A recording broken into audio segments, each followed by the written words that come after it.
Hello and welcome back students, welcome back to Vision Academy. आज day 3 है हमारा इनएक्सॉरेबल MCA CET 2025 का free crash course का, जिसमें आज हम पढ़ने जा रहे हैं कंप्यूटर। एंड कंप्यूटर में जिस टॉपिक को आज हम कवर अप करेंगे that is the fundamentals and the basics of the computer. तो सबसे basic fundamental and essential things जो हैं उसके बारे में आज हम बात करने वाले हैं यहाँ पे। तो let's start with this lecture. तो सबसे पहली चीज़ आप लोग कहना चाहूँगी व्हाट्सएप और टेलीग्राम को ज्वाइन कर लीजिए, बिकॉज यहीं पे आपको नोट्स एंड वर्कशीट्स वगैरह मिलते रहेंगे। साथ में चैनल को सब्सक्राइब करना भी बिल्कुल मत भूलिएगा। चलिए शुरुआत करते हैं हमारे आज के इस लेक्चर की। सबसे पहले हम समझते हैं कि कंप्यूटर का डेफिनेशन क्या होता है। Okay, what is a computer, क्योंकि मोस्टली इसके ऊपर एक ऑब्जेक्टिव क्वेश्चन आने का बहुत ज़्यादा चांस होता है कि कंप्यूटर क्या होता है। तो उसमें से लाइक 3-4 ऑप्शंस आपको दे दिए जाएंगे, उसमें से आपको सेलेक्ट करने की ज़रूरत पड़ेगी।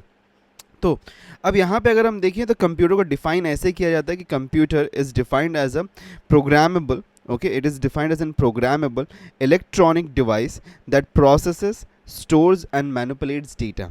सो 3 इंपॉर्टेंट कंपोनेंट है, 3 फंक्शंस है जो कि बहुत ही इंपॉर्टेंट फंक्शंस है इसके।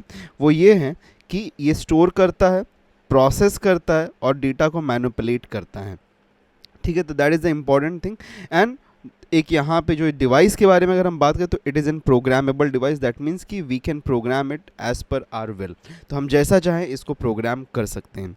अब उसके बाद में अगर हम आगे बढ़ें तो कंप्यूटर का एक एक्रोनिम है, okay, the acronym for computer is commonly stated as, तो एक्रोनिम है यहाँ पे that is commonly operating machine purposely used for, okay, common operating machine purposely used for technological and educational research. अब ये हमारे पास में एक इसका फुल फॉर्म है कंप्यूटर का। बट एक चीज़ जो आपको मैं बताना चाहूँगा, however this interpretation is often regarded as a myth, okay, and rather than an official definition, as the term computer originally derives from the Latin word computere, meaning to calculate, okay.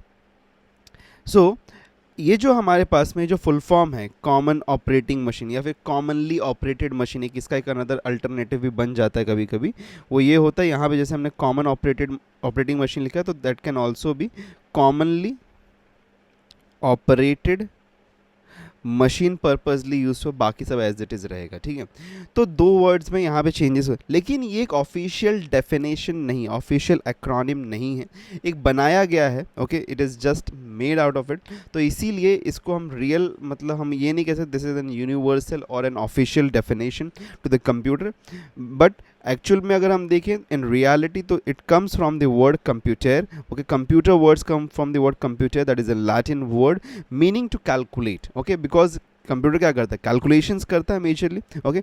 In essence with the acronym provides a descriptive context, it is not universally accepted और recognised इन technical literature. ठीक है, तो ये इसको universally accept या recognise नहीं किया जाता है, लेकिन कभी कभी ये क्वेश्चन के फॉर्म में आ जाता है। सो दैट इज़ द रीज़न हमने आपको बता दिया, बिकॉज कई बार हमने देखा है कि ये क्वेश्चन के फॉर्म में आ जाता है। नेक्स्ट बात करते हैं फादर ऑफ कंप्यूटर के बारे में, okay. Now father of computer is considered as Charles Babbage, okay. Charles Babbage को कंसीडर किया जाता है as father of computer, okay. He is most commonly referred to with this title. अब इसके बाद में अगर हम बात करते हैं, he conceptualised and designed the analytical engine in 1830s, okay. So which was a mechanical general purpose computing device. तो उन्होंने एक एनालिटिकल इंजन को डिज़ाइन किया था in 1830s that led the foundation of the very computer that we own today. So foundation step था कि analytical उन्होंने एक इंजन बनाया था इन 1830s, जिसकी वजह से आज के दिन में जो हमारे पास में कंप्यूटर है दैट एग्जिस्ट टुडे, ओके। दो never fully built during his lifetime, his designs laid the groundwork for future and developments in computing, okay, clear है। ये क्वेश्चन भी आ सकता है कि फादर ऑफ कंप्यूटर कौन है, so the answer to that will be Charles Babbage. अब उसके बाद में अगर हम बात करें तो एक थोड़ा सा कंट्रोवर्शियल टर्म है, that is the father of modern computer. So father of modern computer किसको कहा जाता है? अब most commonly Alan Turing is referred as the father of the modern computer, but this title isn't universally exclusive to him. तो ये जो title है ये यूनिवर्सली एक्सक्लूसिव या फिर ऑफिशियल टाइटल के रूप में नहीं है। मोस्ट कॉमनली हम इसको यूज़ करते हैं for Alan Turing that he is the father of the modern computer, okay, because of his works in the year 1930s to 1940s, Particularly, his concept of the Turing machine established a theoretical framework for the computers we use today. Also, he played a very significant role in World War II by designing machine that cracked the German Enigma code. Okay, so German Enigma code was an, like हम कह सकते हैं कि it was an encrypted code. So उसको like break करने के लिए, crack करने के लिए, he designed some machine, okay, which demonstrated the real world computing power. So this is not an official title, okay, और universally exclusive title भी नहीं है ये, but most commonly we refer him as an father of modern computers. okay, next आगे बढ़ते हैं. अब generation of computers के बारे में बात कर लेते हैं कि what is the generation of the computers. तो right now we have got the first generation of the computer जो था, that was from the year time period 1940 to 1956, जहाँ पे टेक्नोलॉजी जो यूज़ किया गया था वो था वैक्यूम ट्यूब्स को यूज़ किया गया था. Okay, and then the computer was develop. तो लार्ज साइज होते थे, हाई पावर कंजम्पशन था इनका. सेकेंड जनरेशन में क्या किया गया, सेकेंड जनरेशन में जो कि एग्जिस्ट करता है फ्रॉम 56 to 63, वहाँ पे ट्रांजिस्टर्स को यूज़ किया गया. ट्रांजिस्टर्स को की यूज़ से क्या हुआ कि जो साइज़ था वो कंपैरेटिवली काफ़ी ज़्यादा स्मॉलर हो गया और कम हीट डेसिपेशन वगैरह और consumption of the electricity was also less. Then we came to the third generation of computer that existed from 64 to 71, जहाँ पे इंटीग्रेटेड सर्किट्स जो कि आईसीज हैं उसको इंट्रोड्यूस किया गया, जिसकी वजह से फास्टर और स्मॉलर और मोर एफिशिएंट कंप्यूटर्स हमको देखने के लिए मिले.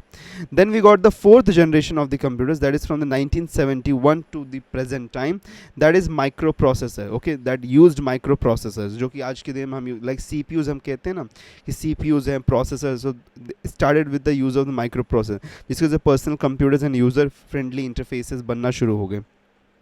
Then we are right now into a phase of the fifth generation, that is from the present time to the future, that has AI hardware and the quantum computing, okay, and advanced AI capabilities के साथ में आएगा. So right now we are in this phase of the like fourth and fifth phase जो है, this is collaboratively moving on. Okay, but fourth phase जो था वो start हुआ था in 1971 and right now presently we are into this stage. Okay, moving ahead, next things more. First computer के बारे में अगर हम बात करें कि which was the first computer, because इसके ऊपर मोस्ट कॉमनली क्वेश्चंस आ जाते हैं. So the first computer is often attributed to ENIAC. Okay, ENIAC is considered as the first computer, okay, a fully developed computer. इसका full form है Electronic Numerical Integrator and Computer. Okay, so Electronic Numerical Integrator and Computer, which was developed in the early 40s. Okay, 1940s में इसको early develop किया गया था. उसके बाद में अगर हम बात करें तो it was developed by किसने इसको बनाया था? It was John Mauchly and J. Presper Eckert at the University of Pennsylvania. Okay, at the University of Pennsylvania Moores School of Electrical Engineering. So completed in the year 1945 and became operational in 1946. Technology क्या use किया गया था? It approximately utilized 18,000 vacuum tubes. Okay, so 18,000 vacuum tubes को use करके इसको बनाया गया था. Which were the primary technology of the first generation of the computers. Purpose क्या था? Initially designed for military calculations, including artillery trajectory calculations and atomic bomb development. अब ये इसकी वजह से क्या हुआ कि like when ENIAC was developed, तो ENIAC से उन्होंने जो मिलिट्री कैलकुलेशंस को करने के लिए सालों साल का टाइम लगता था, that used to get done in hours and days. Okay, तो बहुत ही जल्दी calculation, and that was the major purpose. The military calculation was the major purpose for which it was made. Okay, इसके characteristics भी समझ लेते हैं. It was a general purpose computer but could only execute one instruction at a time. Okay, so only one instruction को एक बार में वो एग्जीक्यूट कर सकता था. Input was primarily through punch cards and output was generated on printouts.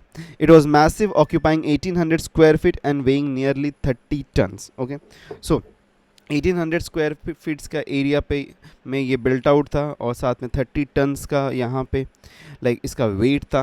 Okay, तो बढ़ते हैं नेक्स्ट आगे. तो फंक्शंस ऑफ कंप्यूटर समझते हैं. फंक्शंस ऑफ कंप्यूटर क्या होता है? तो मोस्ट बेसिक जो 4 फंक्शंस ऑफ कंप्यूटर है वो है, पहला है इनपुट, दूसरा है प्रोसेसिंग, चौथा है output and fourth is storage. अब इसको हम आगे के लेक्चर्स में भी बहुत ही डीपली इसको स्टडी करेंगे definitely, okay, will be studying this deeply. But अगर हम बात करें यहाँ पे तो इनपुट आप सभी को पता ही होगा कि every computer requires an input, okay okay, every computer requires an input. तो इनपुट मतलब हमको प्रोवाइड करने की ज़रूरत पड़ती है because that is the initial data जिसको लेके फिर कंप्यूटर प्रोसेस करेगा, okay, that is the initial data जिसको लेके कंप्यूटर प्रोसेस करता है, okay. Then we proceed to the next step, that is the processing. तो फिर वो जो डेटा हम इनपुट करते हैं, ओके, डेटा जो हम इनपुट करते हैं उसको फिर प्रोसेस किया जाता है, okay. Once that gets processed out then we get the output, okay, output मिलता है एंड आउटपुट के बाद में उस आउटपुट को हम स्टोर कर सकते हैं using the different storage devices, okay, जो कि हमारे पास में अवेलेबल होता है। Next, moving ahead further, we will need to understand what is the input unit. तो input unit क्या होता है? Input unit of a computer is a crucial component that enables users to provide data and instructions to system. It serves as an interface between the external environment and the computer, allowing an interaction and the data entry. तो input unit क्या है? वो unit of the computer जो कि allow करता है एक user को data को input करने के लिए, okay? It's an first interaction point between an external world and inside the computer, okay. सो इसके जो मोस्ट कॉमनली इनपुट डिवाइसेस है उसको समझ लेते हैं। कीबोर्ड आप लोगों को पता ही होगा, अब इसमें बताने की तो कोई खास ज़रूरत नहीं। Mouse is the another. Touch pad जो कि हमको लैपटॉप्स पे देखने के लिए मिल जाता है, ओके, जो कि एक रिप्लेसमेंट होता है माउस के लिए, okay, it works as an alternative to the mouse. Then we have got scanner जो कि फिजिकल डॉक्यूमेंट्स को इमेजेस में कन्वर्ट कर देता है, okay, so that is the scanner. Then we have got microphone that captures the voice and converts into like digital signal for the computer, okay. So हम record कर सकते हैं या फिर मैसेजेस को पास कर सकते हैं, इंस्ट्रक्शंस को पास कर सकते हैं। Web cam, a digital camera that captures the videos and images. Touch screen, the like basic जो आज के दिन में मोबाइल फ़ोन्स में हमारा interaction point, that is the touch screen, तो it also acts as an input unit. Joystick जो कि गेमिंग के लिए हम यूज़ करते हैं। बारकोड रीडर्स जो कि आपने शॉपिंग मॉल्स वगैरह सभी जगहों पे देखा होगा, जो कि यूज़ किया जाता है कोई भी प्रोडक्ट को आइडेंटिफाई करने के लिए, easily identify and recognise and as well as entry create करने के लिए। So barcode readers, so these are commonly most used input devices in nowadays of time, okay. इसके अलावा और भी डिवाइसेस जो कि इनपुट डिवाइस की तरह एक्ट कर सकते हैं, but these are the most commonly used ones in today's time. Next आगे बढ़ते हैं towards the output unit. Output unit क्या होता है? Output unit of a computer is responsible for converting the processed data into a human readable form, allowing users to perceive the results of the computation. अब जैसे कि हम अगर बात करें ENIAC में, अगर हम थोड़ा पीछे चलें ENIAC में, तो ENIAC में क्या था कि input was primarily through punch cards, okay, punch cards को यूज़ करके, ओके, पंच कार्ड्स को यूज़ करके इनपुट प्रोवाइड किया और प्रिंट आउट्स की मदद से आउटपुट लिया जाता है। लेकिन आज के टाइम पे हम आउटपुट को आउटपुट के लिए हम क्या यूज़ करते हैं? Most commonly we use an monitor, okay. तो मॉनिटर जो हमारा है, डिस्प्ले जो होता है, that is the most commonly used output device, okay. Output devices play a crucial role in facilitating interaction between the user and the computer by presenting information visually, audibly or in output or in printed form, ठीक है, ये बात भी clear है। तो output devices क्या होता है कि हमको जो रिजल्ट्स या फिर जो प्रोसेस डेटा हमको मिल रहा है उसको हम देख सकते हैं, उसके साथ में हम इंटरैक्ट कर सकते हैं, okay. It can be visually, audibly या फिर प्रिंटेड फॉर्म में वो हो सकता है। अब मोस्ट कॉमनली यूज जो आउटपुट डिवाइसेस उसको समझ लेते हैं। विजुअल आउटपुट डिवाइसेस जो कि है हमारे पास है मॉनिटर एंड प्रोजेक्टर। तो मॉनिटर जो है displays images, videos, text on the screen. तो ये प्राइमरी हमारा, जब अगर हम बात करें सबसे प्राइमरी आउटपुट डिवाइस की, ठीक है, बहुत बार क्वेश्चन ये आ जाता है कि which is the primary output device. तो प्राइमरी आउटपुट डिवाइस हमारा हमेशा मॉनिटर ही होता है, ओके। बिकॉज एक कंप्यूटर अगर है तो कंप्यूटर में एक मॉनिटर का होना बहुत ज़्यादा ज़रूरी है, right. Without the monitor we cannot do anything, because कुछ दिखेगा ही नहीं तो हम करेंगे कैसे कुछ काम। तो that is the reason monitor is considered as a primary output device, okay. Next हम बात करें प्रोजेक्टर का यूज़ किया जाता है। Projector is use to like project images and videos on to larger surfaces and all. Next हमारे पास में जो है that is print output devices. तो प्रिंट आउटपुट डिवाइसेस में हमारे पास में क्या क्या आता है? प्रिंट आउटपुट डिवाइसेस में हमारे पास में प्रिंटर है, फिर प्रिंटर के अंदर सब categories like inkjet printer, laser printer है, डॉट मैट्रिक्स प्रिंटर है, ओके। सो इंकजेट प्रिंटर क्या होता है, use liquid ink to create images on the paper. Laser printer uses laser technology to print high quality of the print outs. And dot matrix printer is an old technology जहाँ पर ribbon का use किया जाता था. अगर आप पुराने banks, अगर आप पहले बैंक्स वगैरह में तो एक प्रिंटर हुआ था जो किर किर करके वहाँ पे प्रिंट आउट करता था. So that was the dot matrix printer, जो कि टाइम कंज्यूमिंग भी था, लाइक जिसमें प्रिंट करना, और साथ में वहाँ पे थोड़ा टेक्नोलॉजी भी काफ़ी पुरानी थी. ठीक है, but still there are some old government offices जो कि अभी तक डॉट मैट्रिक्स प्रिंटर को ही यूज़ करते हैं.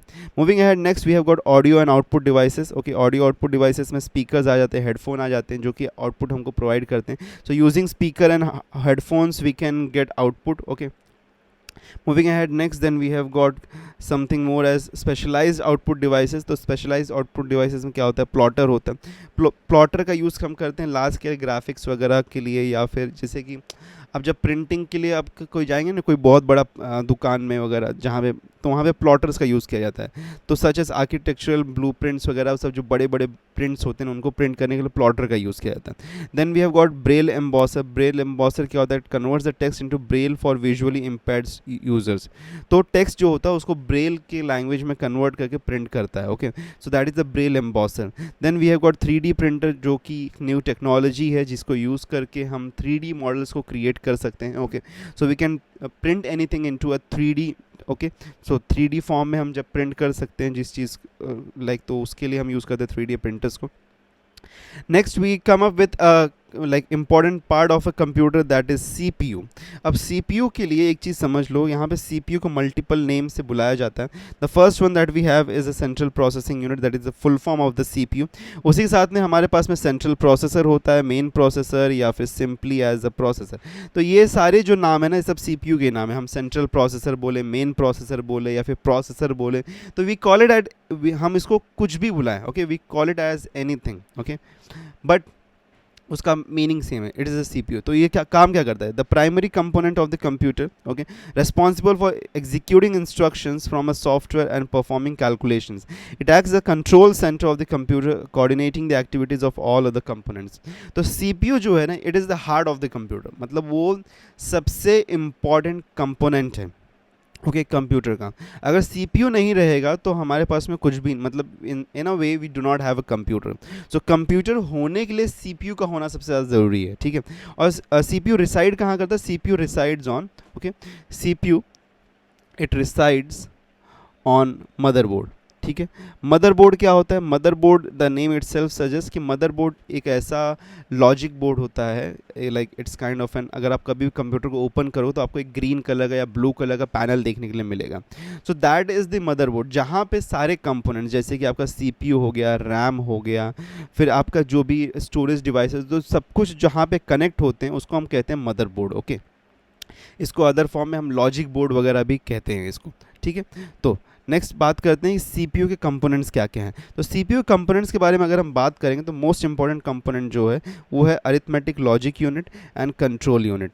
उसके साथ में हमारे पास में कुछ और भी कंपोनेंट्स होते हैं CPU के, that is the registers, cache memory and memory management unit. ठीक है, तो इसका फंक्शनैलिटीज़ क्या है वो अभी हम समझ लेंगे डीपली, बट एक ओवरव्यू बताऊँ तो अरिथमेटिक लॉजिक यूनिट क्या करता है, अरिथमेटिकल एंड लॉजिकल ऑपरेशंस को करता है. वो नेम से ही पता चल जाता है, arithmetic and logic unit.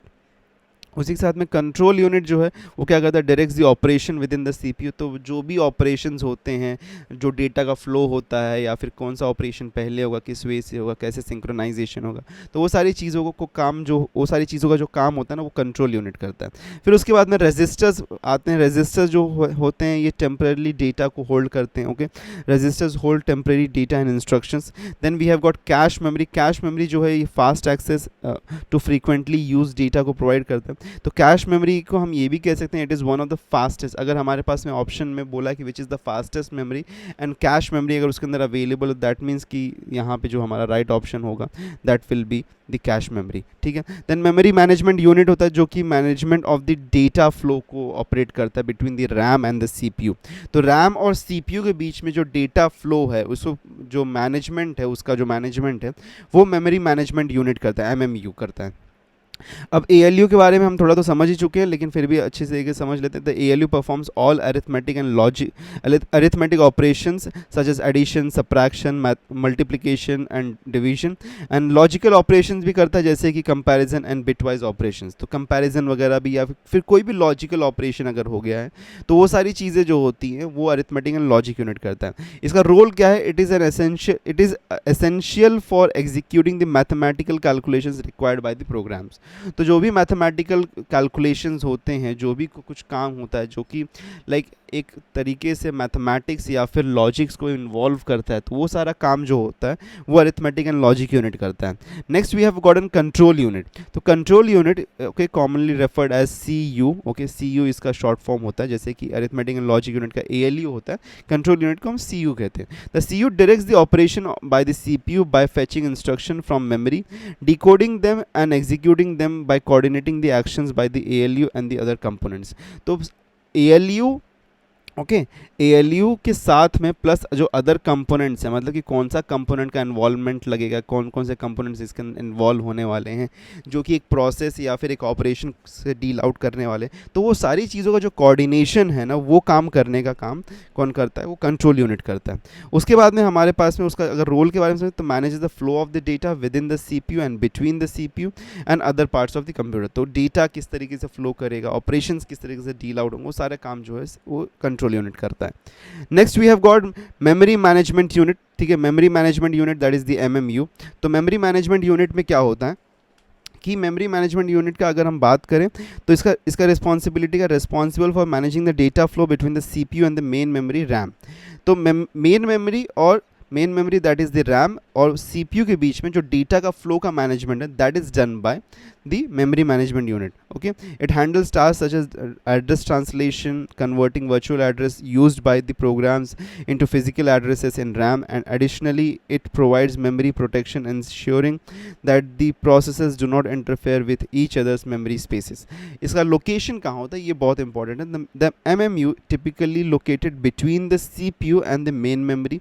that means कि हमारे पास में जो CPU हमारा अवेलेबल है, CPU एंड हमारा RAM है, ठीक है, तो इसके बीच में कहीं पे हमारा MMU इज लोकेटेड। ठीक है, but okay in some modern CPUs, आज के टाइम पे जो हमारे पास में जो मॉडर्न CPUs आ रहे हैं उसके अंदर MMU को directly okay this MMU is directly integrated inside the CPU itself. Okay, so ये जो हमारे पास में ये जो यूनिट, मतलब अगर हम बात करें तो टिपिकली मोस्टली जो ये MMU यूनिट है, this is N interface between the CPU and the RAM। Okay, जो कि बाहर लोकेट होता है। लेकिन आज के टाइम पे जो मॉडर्न CPUs हमारे पास में बन रहे हैं, बहुत सारे केसेस में ऐसा देखने के लिए मिलता है कि ये डायरेक्टली CPU के अंदर ही इंटीग्रेट हो जाता है। उसके बाद में मेमोरी यूनिट के बारे में अगर हम बात करें तो मेमोरी यूनिट का जो फंक्शन है वो समझ लेते हैं। मेमोरी यूनिट का फंक्शन क्या है कि generally refers to any storage component on in a computer primarily focusing on RAM.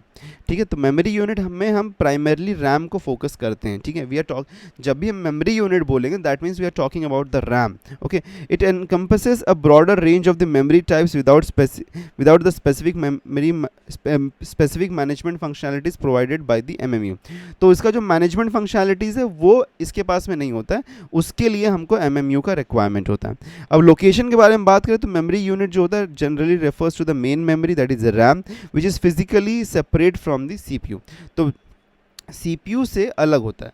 अगर हम बात करें तो CPU हमारा है और CPU से कनेक्ट होता है हमारा RAM। तो CPU और RAM में कोई भी मतलब ये हम नहीं कह सकते they are combined. Okay, so they are not combined not on a single chip, but yes they are separately placed and connected through MMU unit. ठीक है, MMU से ये दोनों कनेक्ट होते हैं। ओके, नेक्स्ट आगे बढ़ते हैं। अब प्राइमरी स्टोरेज के बारे में चलिए बात करते हैं। प्राइमरी स्टोरेज क्या होता है? तो प्राइमरी स्टोरेज जो होता है it is most commonly known as the main memory और इंटरनल मेमोरी। ठीक है, मेन मेमोरी या फिर इंटरनल मेमोरी के नाम से हम इसको जानते हैं। And it is a crucial component of the computer that temporarily holds data, programs and instructions currently in use. It is directly accessible by the CPU, enabling fast read and write operations essential for the efficient processing। तो ये क्या करता है, ये temporarily data को hold करता है। Okay, it holds data temporarily, programs and instructions जो कि करंट यूज़ में हैं हमारे पास में। अब अगर हम प्राइमरी मेमोरी के बारे में बात करेंगे, प्राइमरी, तो इसका कुछ फीचर्स के बारे में भी समझ लेते हैं। उसका पहला फीचर होता है कि ये वॉलेटाइल इन नेचर होता है, ठीक है, एक होता है वॉलेटाइल इन नेचर। तो primary storage is typically volatile, meaning it loses it's contents when power is turned of. तो जब पावर को टर्न ऑफ करेंगे, मतलब कि अगर लाइट चली गई, जब तक लाइट इलेक्ट्रिसिटी प्रोवाइडेड है उसको, तब तक उसके अंदर डेटा स्टोर रहेगा। जैसे इलेक्ट्रिसिटी कट ऑफ होगा, ऑटोमेटिकली सारा डेटा चला जाएगा वहाँ से। सो इसके लिए यहाँ पे अगर हम देखें तो जो main type of this memory जो कि प्राइमरी मेमोरी में कंसीडर किया जाता है, दैट इज़ द रैम। तो रैम जो है, RAM is a volatile in nature memory, ठीक है। उसी साथ में जो प्राइमरी स्टोरेज होता है उसमें एक नॉन वॉलेटाइल मेमोरी का भी एक टाइप है, that is non volatile memory. का मीनिंग क्या होता है, नॉन वॉलेटाइल का मीनिंग होता है उसके अंदर डेटा स्टोर्ड रहेगा। ओके, वहाँ पे कोई भी कंसिडरेशन नहीं है कि इलेक्ट्रिसिटी है तब तक वहाँ पे डेटा रहेगा। ओके, ऐसा कोई कंसिडरेशन नहीं है वहाँ पे। Okay, so it is independent, वहाँ पे डेटा परमानेंटली स्टोर्ड रहता है, ठीक है, नॉन वॉलेटाइल फॉर्म में वहाँ पे स्टोर्ड रहता है। उसमें अगर हम बात करें तो वहाँ पे जैसे अगर प्राइमरी मेमोरी में अगर हम बात करें तो ROM is a type of a non volatile memory in the primary memory segment. तो प्राइमरी मेमोरी हमारा जो है ना, अगर मैं यहाँ पे आपको एक्सप्लेन करूँ, दो टाइप्स में स्प्लिट आउट है, एक है रैम, दूसरा है रोम। तो रैम जो है वो वॉलेटाइल है इन नेचर है, लेकिन रोम जो है वो नॉन वॉलेटाइल है। मतलब कि रोम के अंदर जो डेटा स्टोर किया जाता है, ओके, वो ऑटोमेटिकली डिलीट नहीं होता। It doesn't works in the presence of electricity, मतलब कि इलेक्ट्रिसिटी की ज़रूरत नहीं है उसको, एक बार स्टोर कर दिया तो परमानेंटली स्टोर्ड रहेगा उसके अंदर, ठीक है। अब नेक्स्ट आगे बढ़ते हैं, रैम को अच्छी तरीके से समझ लेते हैं। रैम मैंने एक चीज़ बता दिया कि वॉलेटाइल मेमोरी होती है, ठीक है, ये चीज़ समझ गया कि वॉलेटाइल मेमोरी का मीनिंग है कि यहाँ पे जब तक इलेक्ट्रिसिटी हम पावर प्रोवाइड करेंगे तब तक उसका डेटा स्टोर रहेगा। जैसे पावर कट ऑफ वैसे तुरंत डेटा वहाँ से डिलीट हो जाएगा। उसका टाइप अगर हम समझ लें तो dynamic RAM is a type of this. तो डायनेमिक रैम होता है, that is called as also called as D RAM. तो requires constant refreshing to maintain data, commonly used as main memory in computers. उसके बाद में एक static RAM होता है। What is static RAM, does not needs refreshing, retains data as long as power is supplied, faster than D RAM but more expensive and typically use for cache memory. तो static RAM जो है वो expensive होता है, okay, और faster होता है D RAM से, इसीलिए उसको ज़्यादातर कैश मेमोरी के लिए यूज़ किया जाता है। ओके, नेक्स्ट आगे बढ़ते हैं। Then we have got ROM. तो रोम में क्या होता है कि ROM is a non volatile memory, मतलब परमानेंट स्टोरेज, वहाँ पे रिटेन करता है इन्फॉर्मेशन को even if the power is cut off. तो इसके अंदर टाइप्स अगर हम समझ लें तो one is called as P ROM, ठीक है। P ROM can be programmed once after manufacturing, सिर्फ और सिर्फ एक बार उसको प्रोग्राम किया जा सकता है, उसके अंदर से डेटा को डिलीट नहीं किया जा सकता, डेटा इंस्ट्रक्शन को डिलीट नहीं किया जा सकता या फिर रीराइट नहीं किया जा सकता है। Okay, then we have got erasable programmable ROM, that is the E P ROM. तो ई पी रोम में से डेटा को इरेज किया जा सकता है और रीप्रोग्राम किया जा सकता है, लेकिन with a use of a UV light, ठीक है। यूवी लाइट की मदद से उसमें डेटा को डिलीट किया जा सकता है और फिर रीप्रोग्राम किया जा सकता है। और उसके बाद में हमारे पास में that is the E E P ROM. तो ई ई पी रोम क्या है, इलेक्ट्रिकली इरेजेबल प्रोग्रामेबल रोम, मतलब कि इलेक्ट्रॉनिकली, ओके, हम इलेक्ट्रिकली उसके अंदर का जो डेटा है उसको डिलीट कर सकते हैं और रीप्रोग्राम कर सकते हैं, that is called as the E E P ROM. Okay, next moving ahead, तो हमारे पास में समरी है ऑफ आवर प्राइमरी स्टोरेज। तो हमने जो भी सब पढ़ा है, तो firstly we have got RAM. तो रैम क्या है, fast and temporary storage for the active data in use. उसी के साथ में ये वॉलेटाइल इन नेचर होता है। Then we have got D RAM, that is also volatile in nature, but D RAM को ज़्यादा मतलब बार बार रिफ्रेश करने की ज़रूरत पड़ती है। एस रैम जो होता है, no refreshing needed, faster but expensive होता है। It is also volatile in nature. ROM जो है वो नॉन वॉलेटाइल है। देन रोम की कैटेगरीज क्या, P ROM, E P ROM and E P ROM. And then we have the cache memory. Cache memory जो होता है that is the high speed memory for frequently access data and that is also volatile in nature, ठीक है। सो this is an complete summary of the primary storage. Moving ahead to the secondary storage. तो चलिए secondary storage की तरफ बढ़ते हैं। अच्छा, secondary storage पे बढ़ने से पहले कुछ और भी कंसेप्ट से थोड़ा उसको क्लियर कर लेते हैं जो कि प्राइमरी मेमोरी से रिलेटेड, रैम से। We have got something that is known as V RAM. अब वी रैम क्या होता है, okay, V RAM is nothing but video RAM एक तरीके से। सो इसमें क्या होता है कि a type of a memory okay, a type of memory specifically designed for storing graphical data. तो ग्राफिकल डेटा को स्टोर करने के लिए जिस मेमोरी को यूज़ किया जाता है that is called as an V RAM. Okay, such as textures, frames, buffers, images and videos को गेमिंग वगैरह के लिए ज़्यादा इसको यूज़ किया जाता है। ठीक है, तो स्पेसिफिकली जो वी रैम है, वी रैम को स्पेसिफिकली बिल्ट आउट किया गया to store the information of the graphical data. अब जीपीयू एक होता है। ओके, जीपीयू क्या होता है? जीपीयू आप सब लोगों को पता है, ग्राफिकल प्रोसेसिंग यूनिट है ये हमारा। ठीक है, तो ये जो है जीपीयू जो है, गेमिंग जब आप करते हो, तो जब भी आप एक लैपटॉप या पीसी खरीदते हो तो उसमें जीपीयू सबसे इंपॉर्टेंट कंपोनेंट होता है, बिकॉज हमको गेमिंग करनी है। तो जीपीयू जो है, जीपीयू एक ऐसा processor, it is a specialised processor design to accelerate the rendering of the images and the videos. Okay, so ये एक प्रोसेसर है जो कि डेवलप किया गया है specially to accelerate the processing and the rendering of the images and the videos. GPU को construct करने के लिए जो यहाँ पे in okay, GPU utilises V RAM to store the data in its process. तो एक जीपीयू का एक इंपॉर्टेंट, सबसे इंपॉर्टेंट जो कंपोनेंट है दैट इज वी रैम।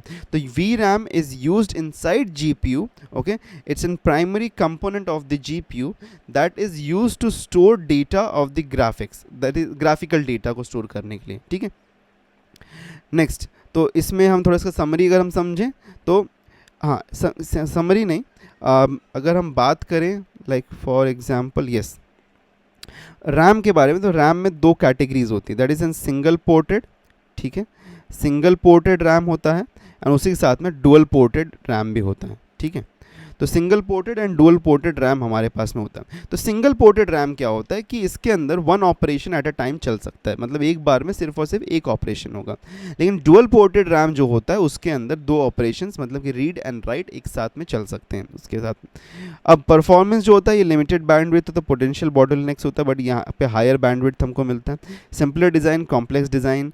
ठीक है, अब उसके साथ में एक चीज़ जो अगर हम बात करें, तो अगर हम बात करते हैं जैसे for example S RAM, D RAM, तो ये सब जो है ये सब सिंगल पोर्टेड रैम के एग्जांपल्स हैं। वहीं पे अगर हम बात करें वी रैम के बारे में, तो ये जो है ये डुअल पोर्टेड रैम का एग्जांपल है। ठीक है, वी रैम जो है this is an example of dual ported RAM. Okay, clear है ये बात? चलिए आगे बढ़ते हैं। Then we have got secondary storage devices. तो सेकेंडरी स्टोरेज डिवाइसेस में क्या क्या चीज़ें आती है, इसको अच्छा हम क्या कहते हैं वो समझ लो। इसको हम ऑक्सिलरी स्टोरेज के नाम से भी इसको जानते हैं। जैसे कि हम जो प्राइमरी स्टोरेज है, ठीक है, उसको हम लोग क्या कहते हैं, उसको हम लोग मेन मेमोरी कहते हैं या फिर प्राइमरी स्टोरेज कहते हैं। वैसे ही इसको हम ऑक्सिलरी स्टोरेज के नाम से भी जानते हैं या फिर एक्सटर्नल मेमोरी के नाम से भी जानते हैं इसको। ठीक है, अब इसका जो फंक्शनैलिटी है वो ये है कि इसके अंदर जो भी कुछ आप स्टोर कर दोगे एक बार, वो लॉन्ग टाइम तक के लिए प्रिजर्व्ड रहेगा। ऐसा नहीं होगा कि वहाँ पे अगर आपने कुछ स्टोर किया तो डिलीट हो जाएगा। तो पावर कट ऑफ से इसका कोई भी संबंध नहीं है। ठीक है, इसमें नॉन वॉलेटाइल नेचर में डेटा स्टोर होता है। ठीक है, unlike the primary storage example RAM which is directly accessible by the CPU and loses it's data when the power is turned of, secondary storage retains data even when the system is powered down. तो ठीक है, तो secondary storage जो है वो permanent storage हम इसको कह सकते हैं। We can also call it as an permanent storage device. Okay, permanent storage device. Next आगे बढ़ते हैं। तो इसका की फीचर्स क्या है? सबसे पहली चीज़ ये नॉन वॉलेटाइल है, मतलब परमानेंटली स्टोर रखता है, लार्जर कैपेसिटी में अवेलेबल होता है, साथ में स्लोअर एक्सेस इसका स्पीड होता है। बिकॉज अब यहाँ पे कुछ चीज़ों को तो हमको एक तरीके से, अगर हम सब चीज़ें तो नहीं मिल सकती हैं, तो इसका जो स्पीड होता है it is generally slower then that of RAM. तो रैम से ये स्लोअर होता है। कॉस्ट इफेक्टिव होता है, बिकॉज इसमें अब स्लोअर है तो इसलिए कॉस्ट इफेक्टिव होता है ये। ठीक है, तो ये चीपर होता है as compare to the RAM and all. जो प्राइमरी हमारा जो स्टोरेज है उससे ये चीपर होता है इन नेचर। अब उसके साथ में अगर हम इसके डिवाइसेस के बारे में बात करें, टाइप्स के बारे में बात करें, तो मैग्नेटिक स्टोरेज डिवाइस होता है जिसके अंदर हार्ड डिस्क मोस्ट कॉमनली हमारा आता है, जो कि हर लैपटॉप कंप्यूटर के अंदर इंटीग्रेटेड है। तो floppy disk was an example of an magnetic storage device that is no longer in use. अब ये बहुत ज़्यादा यूज़ में नहीं है because of the very low capacity.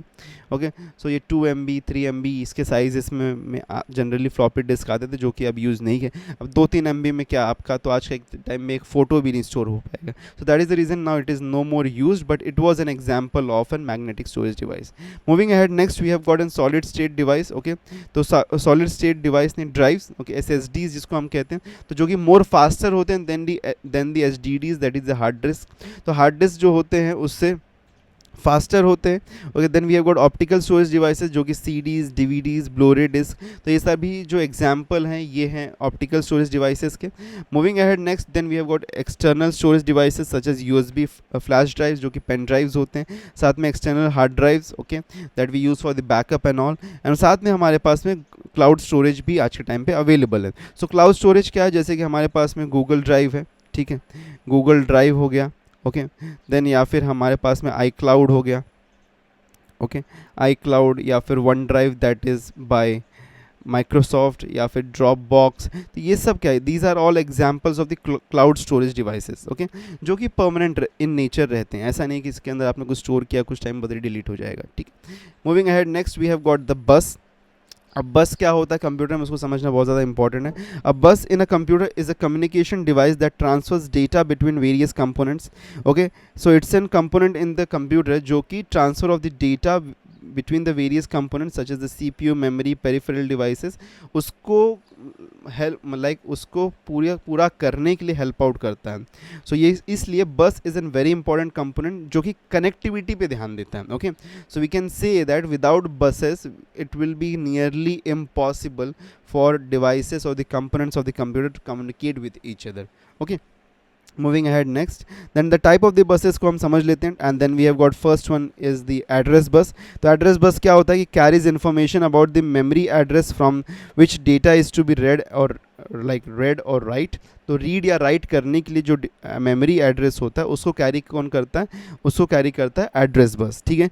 इसका कैरेक्टरिस्टिक क्या है, यूनिडायरेक्शनल है, meaning it can it only carries signals from CPU to memory, okay। then इसका width क्या होता है, width determines how many unique addresses can be accessed। तो 32 bit अगर एड्रेस बस हमारे पास में तो 4 बिलियन लोकेशंस को हम इसके थ्रू एक्सेस कर सकते हैं, ओके। 4 बिलियन दैट मीन्स कि around 4 GB, okay, that is what we are trying to say. Then we have got the data bus. Data bus का function क्या है, carries the actual data between the CPU, memory and IO devices. Characteristic क्या है, bidirectional होता है, allowing data to flow in both directions. The width determines how much data can be transferred simultaneously. 64 bit से हम 64 bits of data को एक time पे access कर सकते हैं। Next we have got control bus. तो कंट्रोल बस का काम क्या, carries control signals from the CPU to each other to other components to manage the operation. तो कंट्रोल सिग्नल्स को ये कैरी करता है, ओके। तो कंट्रोल बस का काम क्या है कि सिग्नल्स को, okay, to carry the control signals, okay, from one device one component to another component, okay, includes signals for timing and control, ensuring that the data transfers smoothly and conveys the commands and status information between the CPU and the peripheral devices. Next आगे बढ़ते हैं, then we have got some more types of the additional types of, then we have got one is then very special kind of an bus that is called as a system bus. तो system bus क्या होता है, system bus is a combination of the data bus, address bus and control bus, ठीक है। System bus क्या है, okay, what is a system bus? System bus is a combination of the data bus, address bus and control bus that connects the CPU to the main memory and the other components of the on the motherboard. Then we have got internal bus, buses जो कि internally एक computer के अंदर present है, that is called as internal bus. External bus क्या होता है कि बस जो कि एक्सटर्नल डिवाइसेस को सच एज यूएसबी पोर्ट्स और अदर पेरिफेरल डिवाइसेस को कनेक्ट करता है, उसको हम कहते हैं external bus. Then we have got expansion bus. Expansion bus की मदद से हम और भी डिवाइसेस को कनेक्ट कर सकते हैं हमारे मदरबोर्ड में, जैसे कि हमारे पास में PCIe स्लॉट जो होता है, okay. So right now we have PCIe slots available जिसको यूज़ करके हम SSDs को, अलग अलग डिवाइसेस को हम कनेक्ट करते हैं। So using these PCIe slots we connect them, तो that is called as expansion bus. मतलब उसकी मदद से आप और भी चीज़ों को ऐड कर सकते हैं आपके मदरबोर्ड के ऊपर, ठीक है। नेक्स्ट आगे बढ़ते हैं, अब यहाँ पे समझ लेते हैं सारे डिफरेंट टाइप के बसेस को। तो डेटा बस क्या है, जो कि डेटा को कैरी करता है। एड्रेस बस क्या है, carries the memory addresses. Control bus signals को कैरी करता है। सिस्टम बस combination of data address and control बस। इंटरनल बस जो कि इंटरनल कंपोनेंट्स को कनेक्ट करता है। एक्सटर्नल बस जो कि एक्सटर्नल डिवाइसेस को कनेक्ट करने में हेल्प करता है। Expansion bus connects the expansion cards, okay. तो moving ahead next, then we have got some questions over here for you. तो पहला क्वेश्चन हमारे पास में, a dash is a programmable electronic machine designed by dash that takes input, processes it and gives the output, gives the result. तो dash क्या है, okay, is a programmable electronic device and designed by Dash. तो CPU von Neumann, computer von Neumann, ALU von Neumann या computer Charles Babbage. इसका right answer जो होगा that will B option D, computer, because computer is a programmable device. ठीक है, computer is a programmable electronic machine जिसको design किया किसने था, चार्ल्स बैबेज ने डिज़ाइन किया था। Okay, it was developed by Charles Babbage. Okay, next आगे बढ़ते हैं नेक्स्ट क्वेश्चन की तरफ। चलिए, next question, the central processing unit in a computer consist of. तो सेंट्रल प्रोसेसिंग यूनिट सीपीयू क्या क्या चीज़ों को कंसिस्ट करता है, input output and processing, control unit primary storage and secondary storage, control unit arithmetic logic unit, registers, none of the above. तो देखो, जो हमारा सीपीयू होता है इनपुट आउटपुट एंड प्रोसेसिंग तो करता है लेकिन इनपुट आउटपुट नहीं करता है। फिर कंट्रोल यूनिट तो होता है लेकिन प्राइमरी स्टोरेज और सेकेंडरी स्टोरेज इसके अंदर नहीं होता है, it doesn't consist of that, but it consist of the control unit, arithmetic logic unit and the register. तो ऑप्शन सी यहाँ पे हमारा राइट ऑप्शन बन जाता है। नेक्स्ट आगे बढ़ते हैं, internal memory in a CPU is nothing but a set of registers, a set of ALU, microprocessor या फिर बस। तो internal memory in a CPU is what? तो internal memory in a CPU is nothing but a set of registers. ठीक है, ALU नहीं हो सकता है, माइक्रो प्रोसेसर तो हम CPU को ही बुलाते हैं, बस जो होता है हमारा ट्रांसमिशन लाइंस है, तो ये भी ऑप्शन में नहीं हो सकता है। Control unit of a digital computer is often called the dash. तो इसको हम क्या बोलते हैं, कंट्रोल यूनिट क्या बोलते हैं, clock, nerve centre, both A and B या फिर आईसी। तो we call it as a nerve centre because control unit क्या करता है, सारी चीज़ों को कंट्रोल करने का काम करता है। It acts as a nerve centre, जैसे कि हमारे बॉडी में एक नर्व सेंटर होता है जहाँ पे सारे डिसीजंस, इंपॉर्टेंट डिसीजंस को लिया जाता है और सभी चीज़ों को कंट्रोल करता है। तो in that way only, okay, तो control unit in a digital computer acts as a nerve center. Moving ahead to the next one, which of the following is true about the auxiliary storage. Auxiliary storage मतलब कि secondary storage के बारे में यहाँ पे बात की जा रही है। ठीक है, तो सेकेंडरी स्टोरेज के बारे में क्या सही है, they are volatile in nature. Okay, which of the following is true about the auxiliary. तो volatile, non volatile in nature होते हैं, राइट है, परमानेंट होते हैं, दे आर चीपर, ये भी राइट है, they are larger in size, yes, ये भी बात सही है कि उसके अंदर जो साइज अवेलेबिलिटी बहुत ज़्यादा होती है। तो ऑप्शन डी यहाँ पे राइट ऑप्शन होगा, ऑल ऑफ द अबव। ठीक है, नेक्स्ट आगे बढ़ते हैं, the communication line between the CPU memory and the peripherals is called a बस, लाइन, मीडिया या फिर ऑल ऑफ द अबव। तो सीपीयू और पेरिफेरल्स में जो कम्युनिकेशन लाइन होता है उसको हम क्या कहते हैं, बस कहते हैं। ठीक है, next, the device which is used to connect a peripheral to a bus is called, okay, तो device which is used to connect a peripheral to a bus is called control register, नहीं, communication protocol, no, interface, we call it as an interface. तो एक device जिसको use करते हैं कोई भी peripheral device को, मतलब एक बस पे कनेक्ट करने के लिए, तो उसको हम क्या कहते हैं, इंटरफेस हम कहते हैं। ठीक है, जैसे कि हम बात करें तो PCI के बारे में, तो PCI इज़ एन इंटरफेस जिसकी मदद से हम SSDs वगैरह को इंस्टॉल करते हैं हमारे CPU के साथ ऑन द मदरबोर्ड। ठीक है, next, we have got a physical, okay, a physical connection between the microprocessor memory and the other parts of the microcomputer is known as, okay, a physical connection between the microprocessor memory and the other parts of the microcomputer is known as path, address bus, route, या all of these option will be address bus. okay, तो address bus जो है एक physical connection है between the microprocessor memory and the other parts of the microcomputer. Next आगे बढ़ते हैं, विच of the following units is responsible for coordinating various operations using the timing signals. ठीक है, कौन सा यूनिट यहाँ पे responsible for coordinating various operations. तो ऑपरेशंस के साथ में डील कौन करता है भाई, ऑपरेशन साथ में डील करता है control unit is responsible for this.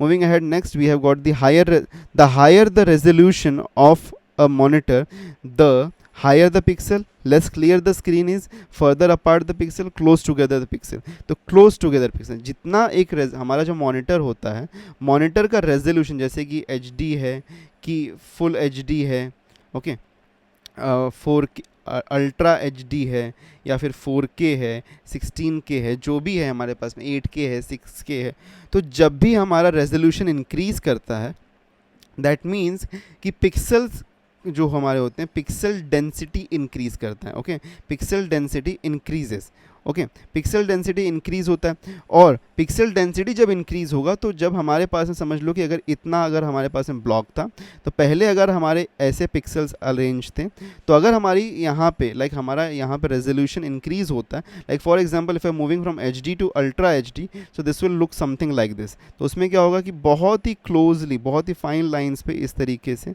यहाँ पे पिक्सल्स अरेंजमेंट, तो जो अभी हमारे पास में हमारे 1 बाई 1 सेंटीमीटर में इतने ही पिक्सल थे, अब यहाँ पे पिक्सल डेंसिटी बढ़ गई है। तो पिक्सल डेंसिटी जब बढ़ती है तो हमारा रेजोल्यूशन, हमारा जो क्लैरिटी ऑफ द मॉनिटर होता है वो और ज़्यादा यहाँ पे बढ़ जाता है। ठीक है, नेक्स्ट आगे बढ़ते हैं। What type of devices are computer, speakers and headphones? तो कंप्यूटर, हेडफोन और स्पीकर्स कौन से टाइप के डिवाइसेस हैं? ये एक आउटपुट डिवाइस है, option D, very easy question. Next आगे बढ़ते हैं। The pattern of printed lines on most products are called prices, scanners, OCR या barcode। तो printed lines का जो एक पैटर्न होता है, जो कि ऐसे हमको नज़र आता है, आप कोई भी प्रोडक्ट खरीदोगे तो उसके ऊपर ऐसा एक प्रिंटेड लाइन का पैटर्न आपको नज़र आएगा, राइट? तो इसको हम क्या कहते हैं? We call this as an barcode. ठीक है, next, which of the following could be digital input devices for computer? तो डिजिटल इनपुट डिवाइस कंप्यूटर के लिए क्या क्या है? डिजिटल कैमकॉर्डर, माइक्रोफोन, स्कैनर या all of these? All of these होगा, बिकॉज सभी के सभी जो यहाँ पे डिजिटल इनपुट डिवाइसेस हैं।